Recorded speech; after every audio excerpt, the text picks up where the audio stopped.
3. In this video, I'll show you how to set up a chart of accounts in Xero. First, sign into your Xero account and go to Accounting, then select Chart of Accounts. Here you'll find all of the accounts your organization uses to record financial transactions. Next, review the existing accounts that were created when your Xero organization was set up.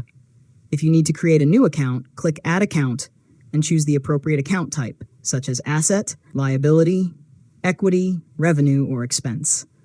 After that, enter the account code, account name, and description if needed. Choose the correct tax rate and enable any additional options that apply to the account. Take a moment to review the information before saving to make sure the account is categorized correctly. Now, continue adding any additional accounts your business needs.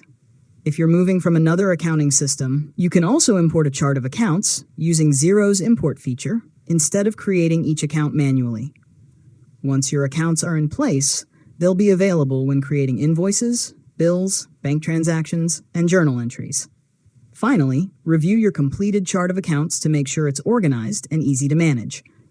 You can edit, archive, or add new accounts at any time as your business grows and your accounting needs change. And that's it. You've successfully learned how to set up a chart of accounts in Xero. If you found this tutorial helpful, make sure to subscribe to Learn Mode Lab for more tutorials.